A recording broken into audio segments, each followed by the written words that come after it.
আপনারা অনেকেই আমাকে জিজ্ঞেস করে থাকেন নামজারি খতিয়ান কিভাবে করা যায়। আজকে আপনাদের সাথে আলোচনা করব কিভাবে আপনারা নামজারি খতিয়ান করতে পারবেন।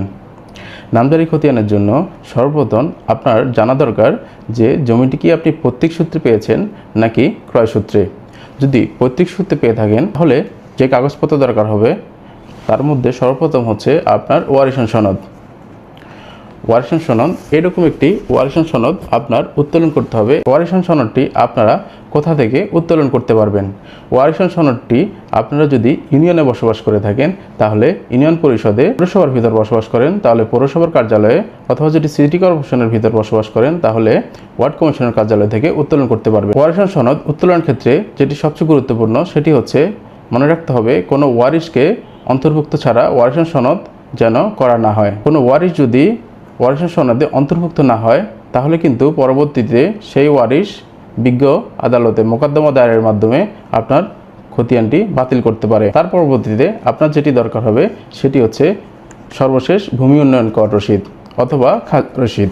এটি হচ্ছে একটি ভূমি উন্নয়ন কর রসিদ, অথবা এই রসিদটিকে আপনারা দাখিলা রসিদ হিসাবেও চিনে থাকেন। তারপর যেটি প্রয়োজন হবে, আপনার বাবা যদি জমিটি অন্য কারো কাছ থেকে ক্রয় করে থাকেন তাহলে ওই জমির মূল দলিল, এরকম একটি মূল দলিলের প্রয়োজন হবে।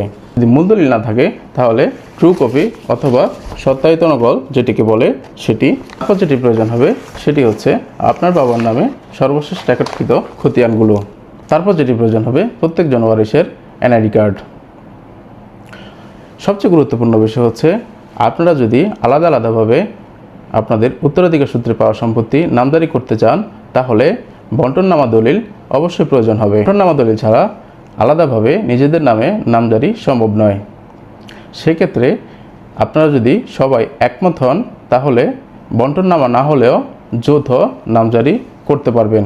সেক্ষেত্রে আপনাদের জমি হিস্সাগুলো আলাদা আলাদাভাবে বের হয়ে আসলেও কে কোন হিস্সার মালিক সেটি কিন্তু আইডেন্টিফাই করা যাবে না। তারপর আপনাদের যেটি প্রয়োজন হবে সেটি হচ্ছে একটি হাত নকশা।